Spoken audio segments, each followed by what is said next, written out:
Hola, yo soy Natalia Piteri de Farmacología 2, Cátedra 2, Subcomisión Viñone Lerman Rojas, y este video es sobre hipolipemiantes, centrándonos fundamentalmente en estatinas y fibratos. Bueno, antes de meternos de lleno en los fármacos, vamos a repasar brevemente cómo es el metabolismo de los lípidos en nuestro cuerpo. Entonces, vamos a imaginar que tenemos una comida rica en grasas, como puede ser una hamburguesa. Nosotros la consumimos y esa hamburguesa se va a ir digiriendo, dejando ácidos grasos y colesterol para ser absorbidos a nivel del intestino delgado. El colesterol va a entrar al enterocito a través de esta proteína, que es la NPC1L1, y junto con los ácidos grasos va a formar una molécula que es el kilomicrón. Los kilomicrones se van a verter a la circulación linfática, a través de la cual van a viajar hasta llegar al conducto torácico, y desde ahí sí ya pasan a lo que es la circulación sistémica. En la circulación sistémica, en el endotelio, está la lipoproteína lipasa, que lo que va a hacer es ir descomponiendo este kilomicrón, quitándole ácidos grasos y permitiendo la circulación de ácidos grasos libres que puedan ser captados por los tejidos. Lo que me quede luego de esta descomposición es el kilomicrón remanente, que probablemente tenga como una mayor proporción de colesterol a medida que le vamos sacando ácidos grasos. Una vez que llego a lo que es el hepatocito, tenemos la lipasa hepática, que está en la superficie y que va a quitarle aún más contenido graso a esta molécula, y me va a quedar un kilomicrón con un contenido bastante importante de colesterol, que va a ingresar al hepatocito a través del receptor de LDL. Ahora, así es como llegamos al colesterol de la dieta. O sea, ¿cuál es el camino del colesterol de la dieta? Sin embargo, también tenemos colesterol de síntesis endógena. ¿Y quién lo sintetiza? Bueno, esta enzima, que es la HMG-CoA reductasa, es la enzima limitante de la síntesis de colesterol. Obviamente no es la única que participa, pero sí es la que más nos importa. De esta manera tenemos un hepatocito con un contenido interesante de colesterol. Este colesterol le va a servir al hepatocito para generar una lipoproteína que es la VLDL, donde vemos que tiene, obviamente, un contenido de ácidos grasos y un núcleo más de colesterol, y para poder generarla, claramente necesite tanto colesterol como ácidos grasos. Los ácidos grasos van a venir, por ejemplo, del tejido adiposo, donde tenemos la lipasa hepática, que también va a descomponer este tejido y va a favorecer que estos ácidos grasos libres formen parte de esta proteína, de la VLDL. A medida que la VLDL circula por el torrente sanguíneo, de nuevo tenemos lipasas, la lipasa hormonosensible, la lipoproteína lipasa, que le van sacando ácidos grasos, favoreciendo la circulación de ácidos grasos libres, y obviamente a esta proteína le aumenta la concentración de colesterol. Así de VLDL pasamos a la IDL, y de la IDL eventualmente llegamos a la LDL, que es el colesterol malo, el famoso colesterol malo. ¿Qué pasa con todas estas proteínas? Bueno, la realidad es que en su mayoría, tanto la VLDL como la IDL son recaptadas por el hígado y a través del receptor LDL vuelven a ingresar y se vuelven a metabolizar para luego deshacernos de ese colesterol extra que tenemos. Lo mismo sucede con LDL. LDL también a través del receptor de LDL ingresa al hepatocito, donde va a ser correctamente metabolizado. Otra posibilidad es que sin necesidad de llegar al hepatocito, se encuentren estas moléculas con la HDL, que también va a estar circulando, se produzca un intercambio y la HDL se lleve el colesterol para entrarlo al hepatocito también de nuevo, y de esta manera poder deshacernos de él. ¿Y qué hacemos con todo este colesterol que nos sobra? Bueno, el hígado, a través de la síntesis de ácidos biliares, lo termina volcando de nuevo al tracto gastrointestinal, donde puede ser que haga circulación enterohepática o puede ser que se descarte junto con la materia fecal.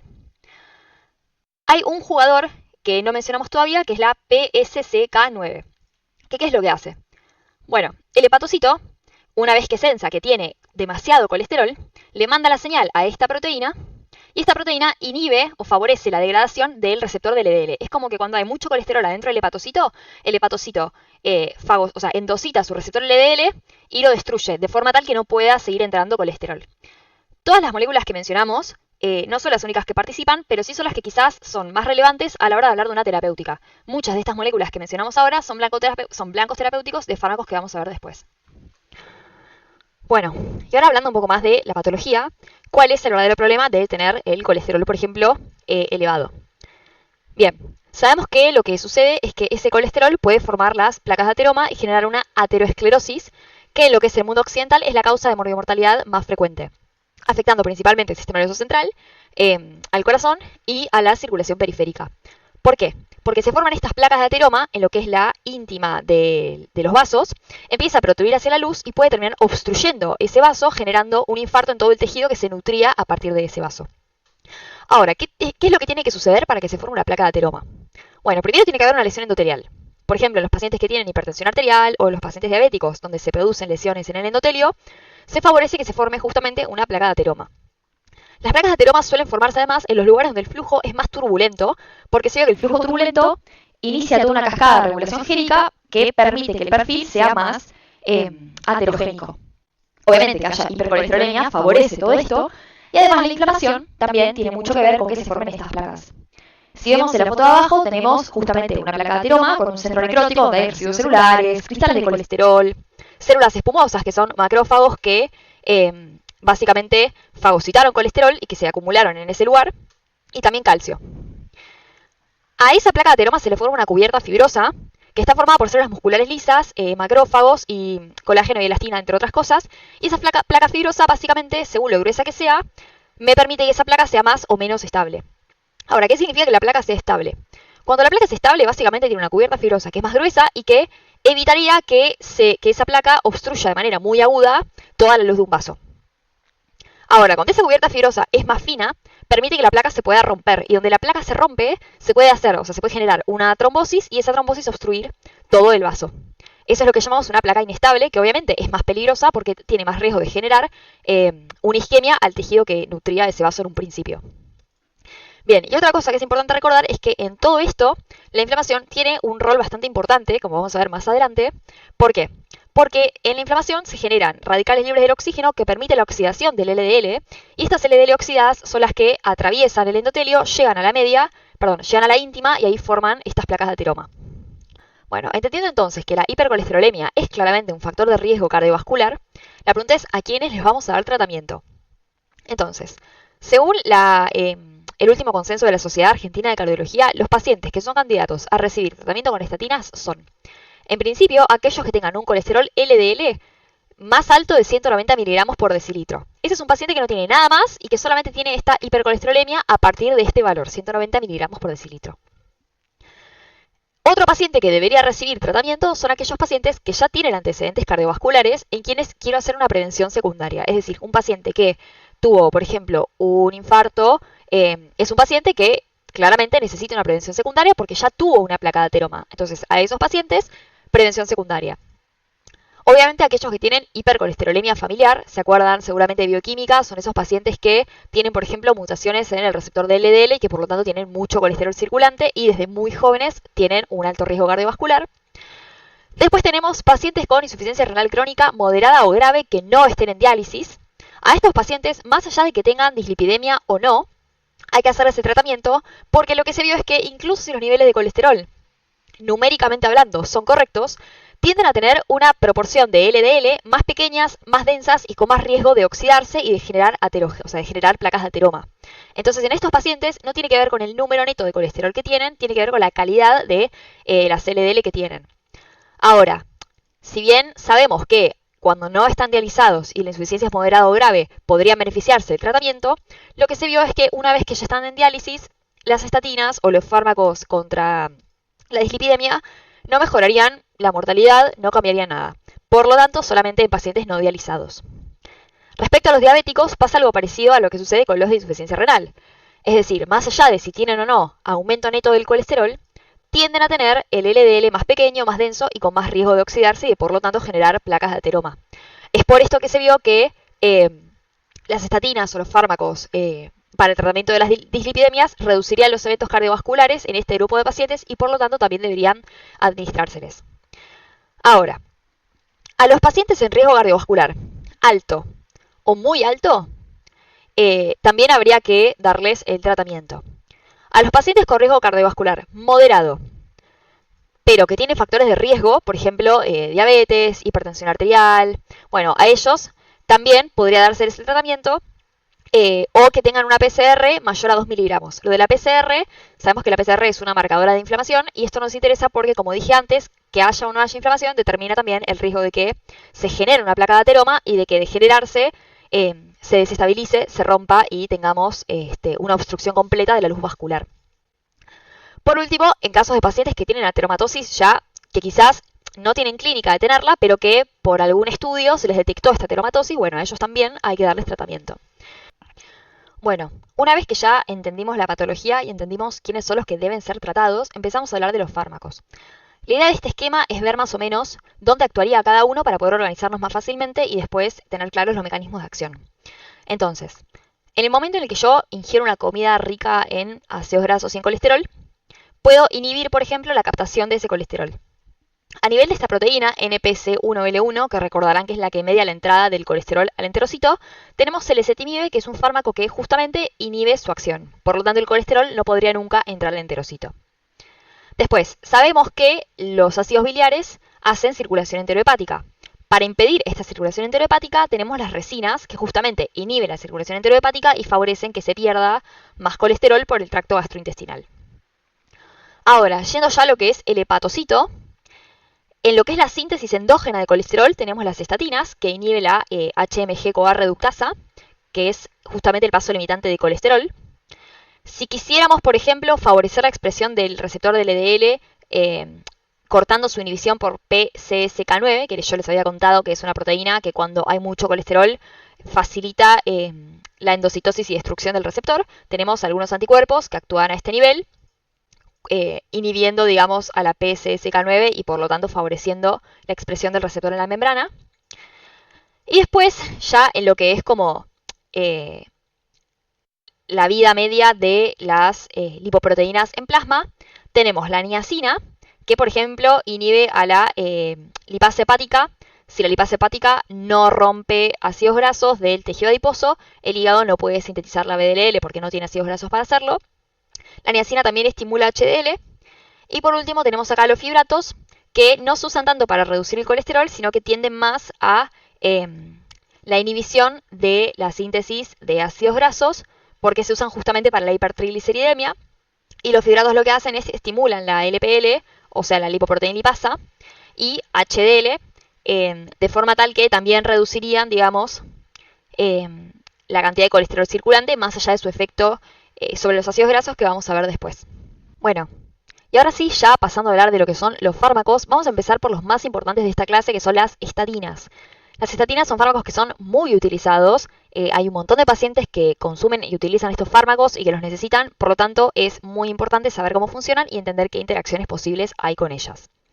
Como dije antes, el mecanismo de acción es la inhibición competitiva de la HMG-CoA reductasa. Las estatinas son como análogas del ácido mevalónico, entonces lo que hacen es se unen a esta enzima de manera competitiva e impiden su acción. ¿Cuál es el resultado de esto? Bueno, dado que se produce menos colesterol endógeno, el hígado decide,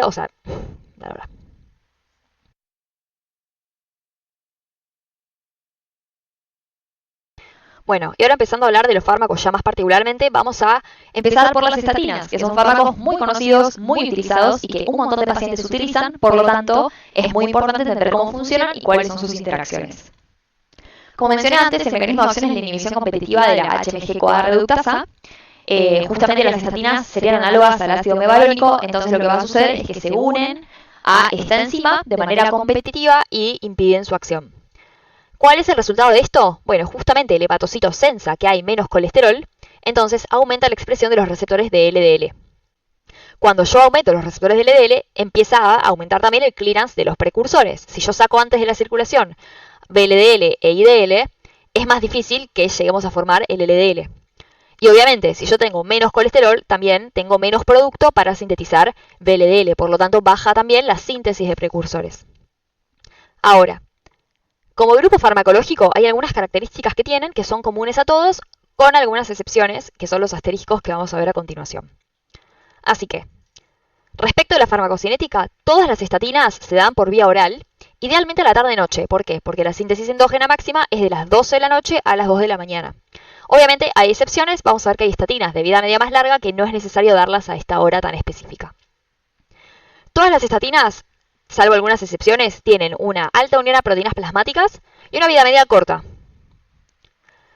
Todas las estatinas se metabolizan por hígado a través del CYP y son bastante susceptibles al primer paso hepático.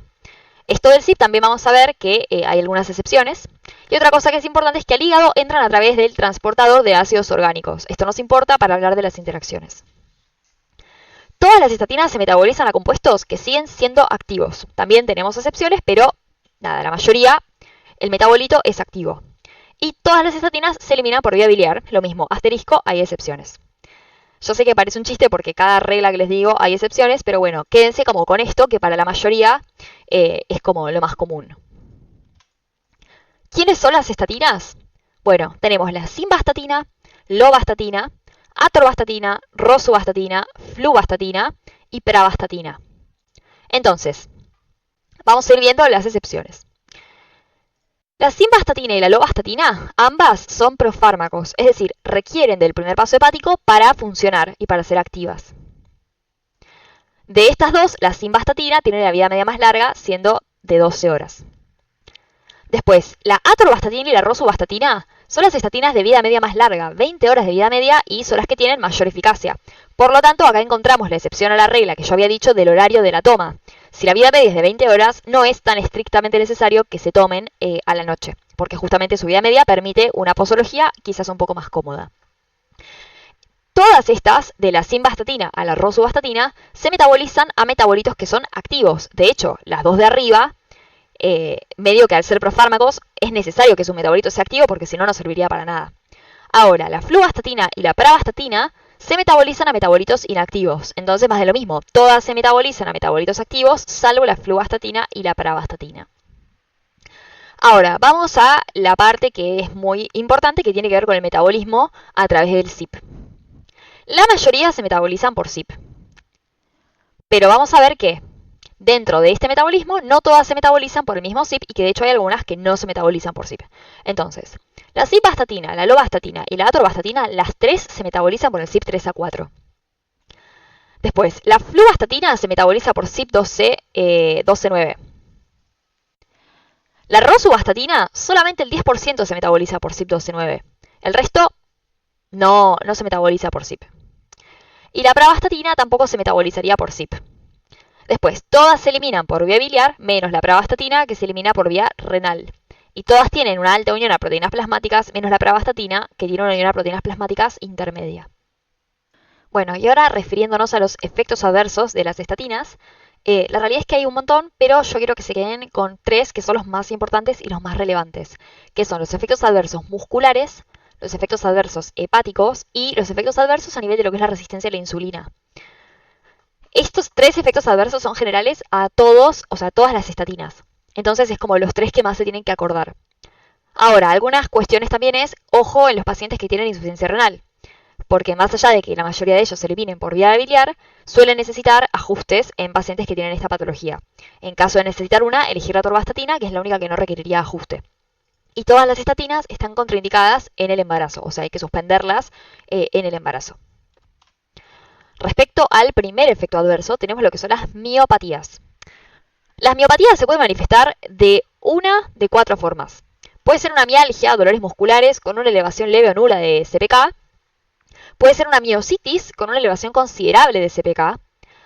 Puede aparecer una miopatía necrotizante autoinmunitaria, que ya estamos hablando de algo bastante más grave, o puede aparecer directamente el cuadro más grave, una rhabdomiólisis, donde aparte de una miopatía, yo tengo una afectación renal por la mioglobinuria. ¿Por qué sucede esto? La realidad es que no se sabe. Hay quienes teorizan que sería por alteraciones en la síntesis de colesterol muscular, que generaría daño mitocondrial, radicales libres del oxígeno. Después, también en una época se pensaba que podría ser por un déficit de la coenzima Q10 o ubiquinona, que justamente durante la síntesis de colesterol, como yo estaría inhibiendo esa síntesis, aparecería un déficit de esta coenzima. La realidad es que hoy la Sociedad Argentina de Cardiología no recomienda la suplementación con ubiquinona en los pacientes que toman estatinas, así que más de lo mismo, podría ser, no lo sabemos. Y la última teoría es que sería una reacción inmunitaria. Esta teoría se sostiene con el tema de la miopatía necrotizante autoinmunitaria, donde se generan anticuerpos contra la HMG-CoA reductasa muscular, y esto genera toda una necrosis muscular con fibrosis, con cicatrización. Pero lo mismo, no en todos los pacientes aparece este cuadro, por lo tanto tampoco sabemos realmente cuál es la influencia del sistema inmune en las miopatías. Así que, en realidad, no lo sabemos. Ahora, la pregunta es, ¿qué consideramos elevación considerable de CPK y en qué pacientes suspendemos el tratamiento? Bien, el tratamiento se suspende si tenemos una CPK aumentada más de 10 veces su valor normal, si tenemos una CPK aumentada más de 4 veces su valor en pacientes que están sintomáticos, si aparece la miopatía necrotizante autoinmune, que nos vamos a dar cuenta porque además de tener la elevación de la CPK, tiene autoanticuerpos anti-HMG-CoA reductasa, o si aparece directamente ya la rhabdomiólisis, donde tengo todo el cuadro clínico más la afectación renal. Todos estos son criterios de suspensión. Ahora, la Sociedad Argentina de Cardiología no recomienda que a todos los pacientes con estatinas se les haga la CPK constantemente cuando no tiene síntomas, sino que se recomienda que si el paciente está asintomático, ahí sí vayamos a buscar la CPK y veamos si está realmente aumentada y cuánto para decir si se suspende el tratamiento o no. Bien, el segundo efecto adverso que hay que tener en cuenta es la hepatopatía. Así como hablamos para el músculo, en el hígado pueden aparecer una de 4 cosas. Lo primero es que haya un aumento sintomático de transaminasas, sin ninguna significancia clínica, simplemente aumentan las transaminasas. Lo segundo es que aparezca una hepatopatía de patrón hepatocelular o una hepatopatía de patrón colestásico. Y por último, también puede aparecer directamente una colestasis. Acá es lo mismo, no sabemos muy bien por qué. Podría ser por daño mitocondrial, se piensa que quizás los efectos que tienen estos fármacos en el CIP, capaz algo podría suceder que favorezca el daño al hepatocito. Si es una reacción inmune, también puede ser, no se sabe, o alteración en lípidos de membrana justamente porque yo estoy reduciendo la síntesis de colesterol. La realidad es que, de nuevo, no se sabe, y lo que es, o sea, el consenso es que se suspende si las transaminasas son más de 3 veces su valor normal, se suspende 2 a 4 semanas y después volvemos a evaluar al paciente. Y obviamente, en caso de que esto suceda, hay que buscar otras posibles causas de aumento de las transaminasas. Quizás el paciente está con otro fármaco que es hepatotóxico, bueno, hay que ver cuál de los dos estaba causando esa toxicidad. Y obviamente son fármacos que están contraindicados en pacientes que ya de por sí tenían una hepatopatía de base. Un paciente que tiene una insuficiencia hepática avanzada claramente no es un candidato a recibir este tratamiento. Y por último tenemos los efectos adversos a nivel hormonal en lo que es justamente la diabetes.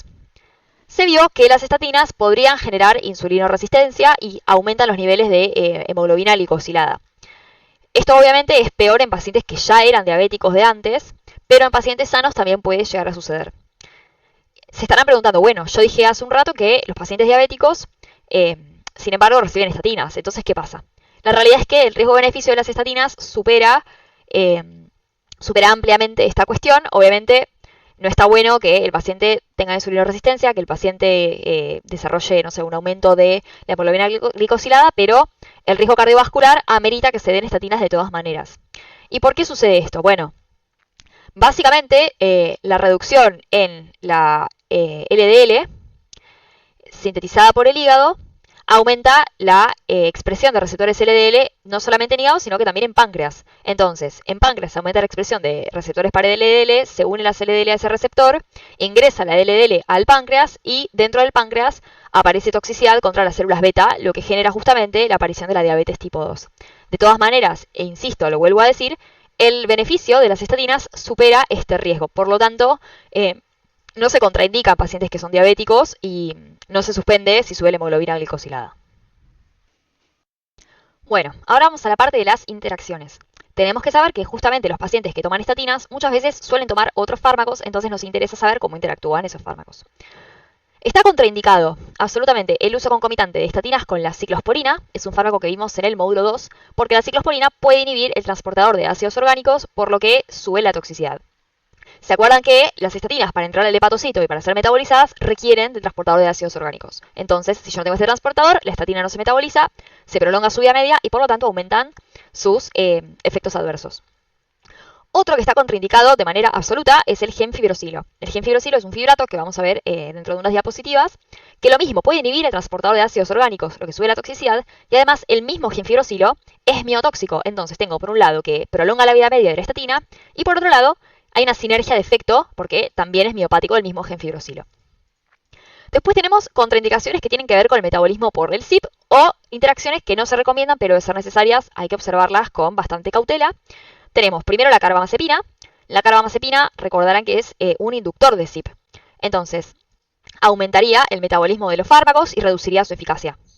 Por otro lado tenemos los macrólidos. ¿Se acuerdan que los macrólidos tienen un efecto inhibidor sobre el CYP? Algunos macrólidos tienen este efecto y reducirían el metabolismo de los fármacos, prolongando también su vida media y favoreciendo los efectos tóxicos. Otro que entra en esta categoría es el fenofibrato por el efecto miopático, también es un fibrato que vamos a ver en las diapositivas. Y finalmente la miodarona, que es un antiarrítmico y también tiene efectos sobre el CYP, lo que reduciría el metabolismo de los fármacos y favorecería sus efectos adversos. Bueno, ahora, algo que también tienen que saber es que, más allá de que el mecanismo de acción sea el mismo, podemos dividir las estatinas en alta intensidad, intensidad moderada e intensidad reducida. La intensidad no solamente lo determina, digamos, el fármaco, sino que también cambia según la dosis que yo dé y básicamente tiene que ver con cuánto baja el LDL. Entonces, En el grupo de intensidad, o sea, de intensidad alta, es decir, aquellas que bajan el colesterol LDL por más del 50%, tenemos la atorvastatina y la rosuvastatina, recordarán de ahora unas diapos atrás que dije que eran las de vida media larga y las más eficaces, en una dosis de 40 a 80 miligramos la atorvastatina y 20 a 40 miligramos la rosuvastatina. En cuanto a las de intensidad moderada, son aquellas que bajan el LDL entre un 30 y un 50%, no más del 50%. Acá encontramos también la atorvastatina y la rosuvastatina, pero en dosis más bajas, la fluvastatina, la lovastatina, la pravastatina y la simvastatina. Y por último tenemos las de intensidad baja, que son aquellas que bajan el colesterol por menos del 30%. Acá tenemos la fluvastatina, lovastatina, pravastatina y simvastatina en dosis más bajas. Y la pregunta es, bueno, ¿a quién le doy qué tratamiento? El de alta intensidad se utiliza en pacientes que tienen prevención secundaria, es decir, aquellos que ya tuvieron, por ejemplo, un accidente cardiovascular o un accidente cerebrovascular. Bueno, a esos pacientes, alta intensidad. Lo mismo para los que tienen hipercolesterolemia familiar, aquellos que tienen colesterol LDL de más de 190, o los diabéticos con factores de riesgo. Es decir, una gran mayoría de pacientes terminan en un tratamiento de alta intensidad. En cambio, los de moderada intensidad se utilizan en pacientes con insuficiencia renal crónica, diabetes sin factores de riesgo cardiovascular alto o muy alto por puntaje de riesgo pero sin antecedentes, riesgo cardiovascular moderado por puntaje de riesgo con factores de riesgo y ateromatosis subclínica. Y el de baja intensidad, la realidad es que, bueno, no se elige la mayoría de los pacientes porque obviamente menor intensidad implica menor descenso del LDL e implica también menor descenso del riesgo cardiovascular. Ahora, hay una pregunta que nos venimos haciendo hace bastante tiempo que tiene que ver con si los efectos cardiovasculares positivos que tienen estos fármacos se explican únicamente por el descenso de colesterol LDL. ¿Qué sucede? In vitro se vio que las estatinas tienen efectos directos sobre la placa de ateroma. Serían antiinflamatorios, antitrombóticos y antiproliferativos. Es decir, que in vitro por lo menos se vio que tenderían a favorecer que la placa de ateroma se estabilice, por lo tanto protegiendo aún más al paciente de que haya un evento cardiovascular. Y estos efectos se vio que no tienen nada que ver con si bajan o suben las concentraciones lipídicas. Ahora, in vitro, pasamos a los animales y los resultados fueron coherentes con esto, con lo que se vio in vitro. Ahora, en humanos los datos son menos claros. Se vio que las estatinas disminuyen modestamente la inflamación en pacientes que tienen artritis reumatoide, o sea, compatible con lo que vimos in vitro. Pero también vimos este efecto con el ezetimibe, que reduce el LDL a través de un mecanismo completamente distinto, y entonces, bueno, ¿tiene realmente que ver con el efecto antiinflamatorio directo de las estatinas? ¿O hay algo en la reducción del LDL que favorece que baje la inflamación? No se sabe. Por otra parte, se ve que las estatinas, respecto del ezetimibe, tienen mayor efecto antiinflamatorio y mayor beneficio sobre la función endotelial, pero estos estudios no se pudieron replicar después en otros estudios, o sea que más de lo mismo. ¿Este efecto es real? ¿Cuál es la implicancia clínica? No se pudo confirmar. Y otra cosa que se vio es que más allá del efecto antiinflamatorio que tengan, la reducción de riesgo cardiovascular obtenida con el descenso del LDL a través de otras terapias hipolipemiantes es similar al que se consigue en las estatinas, es decir, que ¿tendrá algún efecto clínico el hecho de que sean antiinflamatorias? No lo sabemos. La realidad es que son necesarios más estudios, todavía no sabemos realmente cuál es la significancia que tiene este efecto como estabilizante de placa, no se sabe, sigue siendo desconocida, así que se requiere más investigación para definir realmente si es relevante o no. Ahora pasamos a otro grupo de fármacos que son los que inhiben la absorción del colesterol. Para ambos grupos de fármacos partimos de la premisa de que reducir la absorción de colesterol o de sales biliares obliga al hígado a expresar más receptores de LDL, pero también estimula la HMG-CoA reductasa. Por lo tanto, estos fármacos en general no se usan como monoterapia, sino que se combinan con las estatinas, que inhiben la HMG-CoA reductasa y por lo tanto ahí sí tengo como un efecto neto más interesante la reducción de colesterol LDL. Los dos grupos de fármacos son las resinas y por otro lado tenemos al ezetimibe. Las resinas son tres, la colestiramina, el colestipol y el colesevelam, que lo que hacen es básicamente unirse a las sales biliares e impedir su reabsorción. Y logran esto porque son moléculas que están muy cargadas, son moléculas cargadas positivamente, entonces atraen al ácido biliar que tiene una carga negativa y de esta manera evita que se pueda reabsorber. Obviamente se dan por vía oral y lo que tienen es que no se absorben, o sea que efectos adversos sistémicos no tienen. Ahora, lo que sucede es que básicamente cualquier molécula que sea lipídica y que necesite de los ácidos biliares para poder absorberse, bueno, no se va a absorber. Entonces limitan, por ejemplo, la absorción de las estatinas y la absorción del ezetimibe, por lo cual no se combinan resinas y ezetimibe porque no tiene sentido. Y con las estatinas hay que tener cuidado de ver si realmente el fármaco se absorbe o no. Los efectos adversos, la realidad es que lo que tienen es mucha intolerancia gastrointestinal. O sea, si bien no tienen grandes efectos adversos sistémicos, suelen ser tan mal tolerados que es como una causa de baja adherencia. Y otra cosa que puede llegar a suceder es que al ser sales cargadas podrían llegar a dar una acidosis hiperclorémica. Pero es muy raro, la verdad, que esto suceda. Es más que nada la intolerancia gastrointestinal. Las resinas, la realidad es que no se usan tanto, o sea, pueden complementar el tratamiento con estatinas, pero si tengo que elegir entre resinas y ezetimibe, usualmente se elige el ezetimibe. Y ahora vamos a ver por qué. El ezetimibe inhibe la NPC1L1 en el intestino delgado. ¿Se acuerdan que era esa proteína que favorecía la absorción del colesterol? Si yo impido la acción de esa proteína, el colesterol dietario no se absorbe. Respecto a la administración, también se da por vía oral, tiene una biodisponibilidad bastante variable, hace circulación enterohepática y el 70% se elimina a través de la materia fecal. La realidad es que es súper bien tolerado, no tiene grandes efectos adversos, por esto es bastante, o sea, es preferible a las resinas. Lo máximo que puede dar es hipersensibilidad. Bien, y ahora pasamos a otro fármaco que es la niacina o ácido nicotinoico. La realidad es que este fármaco no se utiliza tanto, ahora vamos a ver por qué. La niacina lo que hace es que a través de un receptor acoplado a proteína G inhibe la lipasa hormonosensible del tejido adiposo. Si yo inhibo la lipasa hormonosensible del tejido adiposo, evito la esterificación de ácidos grasos, o sea, esos ácidos grasos nunca se liberan, nunca llegan al hepatocito y dado que el hepatocito no tiene estos ácidos grasos, le cuesta más sintetizar lipoproteínas, que si recuerdan, la VDLL necesita que haya ácidos grasos y colesterol.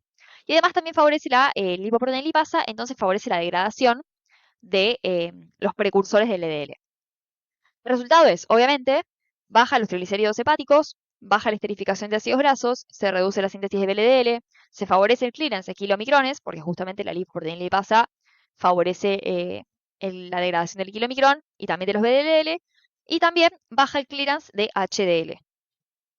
O sea, la niacina sería la única que venimos viendo hasta ahora que aumenta HDL. Hasta acá todo parece perfecto, todo parece maravilloso, me baja los triglicéridos, me aumenta el clearance de precursores, de kilomicrones y también me favorece la circulación del HDL. Se dan por vía oral, se metabolizan en el hígado y se elimina por vía renal. Maravilloso, pero si es tan buena, ¿por qué no se usa más? Bueno, efectos adversos, tenemos un montón. A nivel cutáneo, que es lo más frecuente, puede aparecer flushing, o sea, como la piel colorada, como rubor, rash, eritema e incluso acantosis nigricans. A nivel gastrointestinal, también bastante mal tolerada. Dispepsias, náuseas, vómitos, diarrea o constipación. La niacina es hepatotóxica, o sea, hepatotoxicidad, puede dar hiperglucemia, incluso puede dar hipoalbuminemia, o sea que ya estamos hablando de algo más grave. A nivel hormonal puede dar resistencia a la insulina, puede generar hiperuricemia e incluso llegar a dar gota, puede dar miopatías, sobre todo si le suma estatinas, y a nivel cardíaco puede llegar a dar arritmias e incluso tiene efectos adversos a nivel visual, generando ambliopía y maculopatía.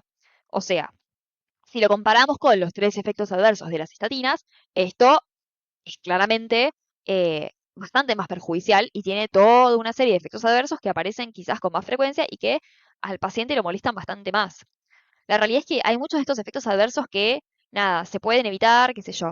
La acantosis nigricans se pueden usar pomadas, para el rash se pueden usar cremas, para la constipación también se pueden aumentar la fibra de la dieta, pero implica que para el paciente hay que hacer un montón de cambios y tomar un fármaco te obliga después a tener que lidiar con un montón de efectos adversos. Por eso la niacina no se usa tanto, se podría llegar a utilizar en pacientes intolerantes a las estatinas, pero la realidad es que no es de primera línea, no es la primera opción y esta cantidad de efectos adversos explica el porqué. Bien, y ahora pasamos a hablar de lo que son los inhibidores de PCSK9. Estos fármacos son más nuevos, son más caros de producir, no tienen la misma cantidad de años que avalen su uso que las estatinas, y nada, serían como ya la opción que le sigue a la estatina más el ezetimibe o en pacientes que no toleren la estatina. Respecto al mecanismo de acción, recordarán que mencionamos que PCSK9 es una proteína que cuando hay mucho colesterol adentro del hepatocito facilita la degradación del receptor de LDL. Por lo tanto, inhibir a esta proteína prolongaría y aumentaría la expresión del receptor en la membrana del hepatocito, facilitando el clearance de precursores y también de LDL.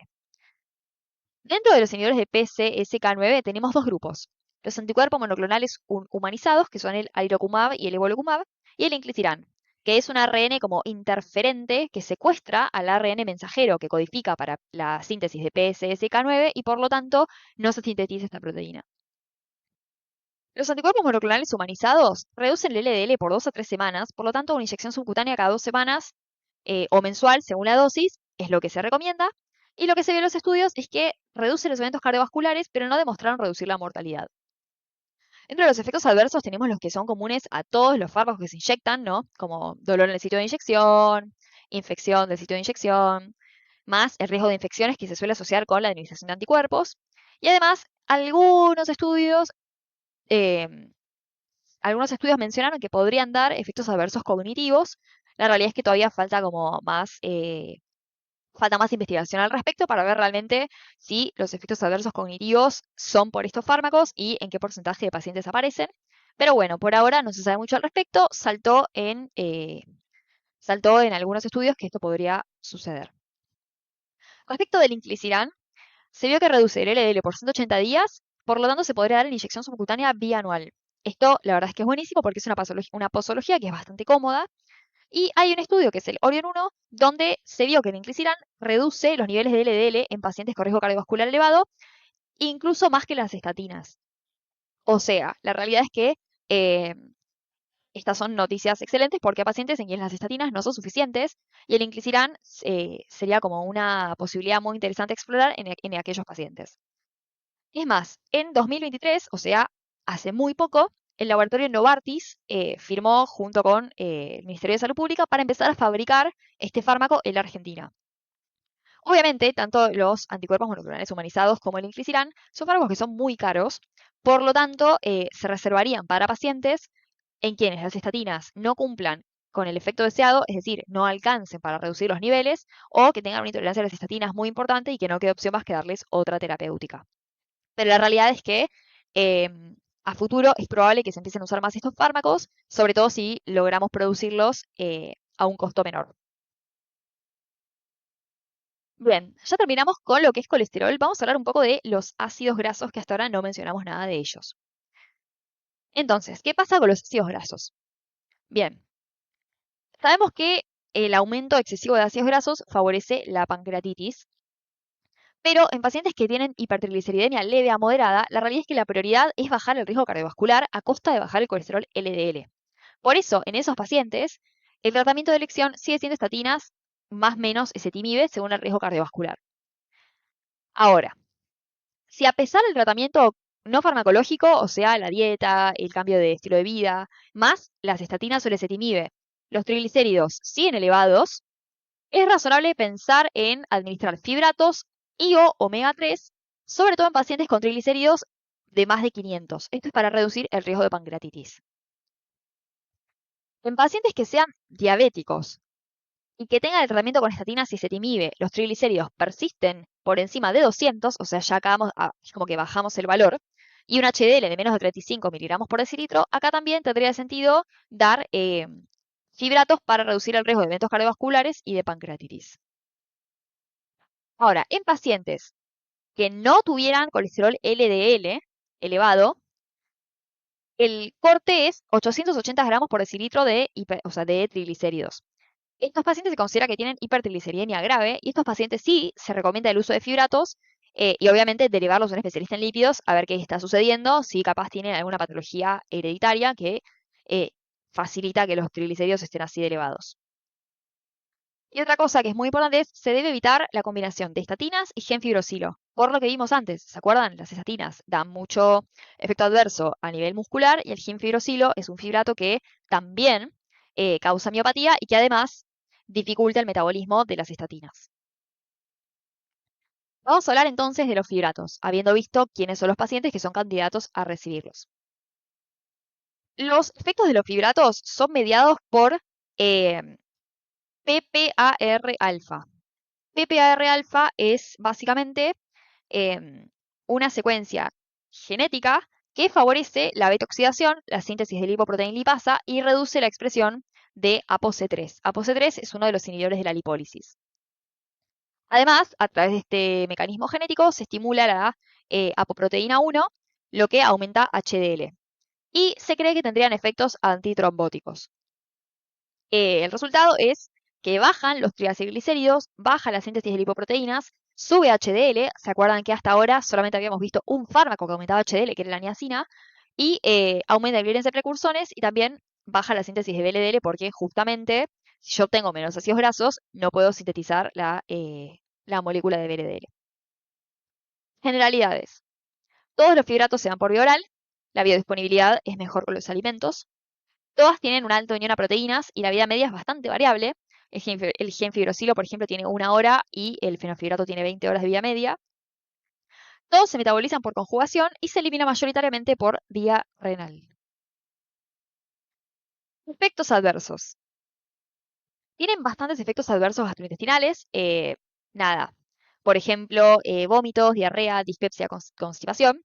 Pero además pueden aumentar las transaminasas, la fosfatasa alcalina e incluso generar litiasis biliar. A nivel cutáneo pueden dar rash, urticaria y caída del cabello.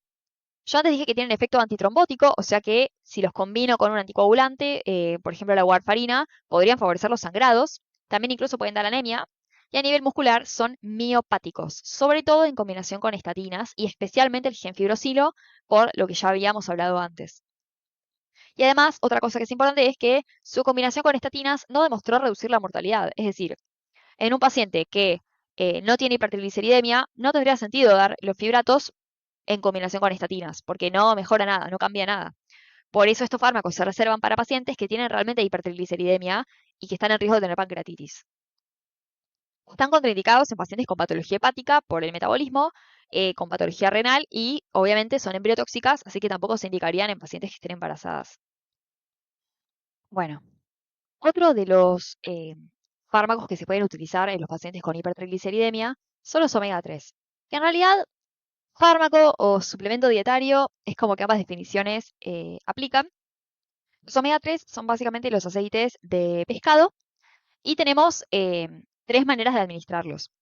Las primeras 2 son básicamente los aceites naturales y la tercera es una purificación de los anteriores. Entonces, dentro de los omega 3 tenemos al ácido eicosapentaenoico o EPA, al ácido docosahexaenoico o DHA y al etilo de eicosapento, que es el purificado que mencioné antes, que es un purificado del EPA.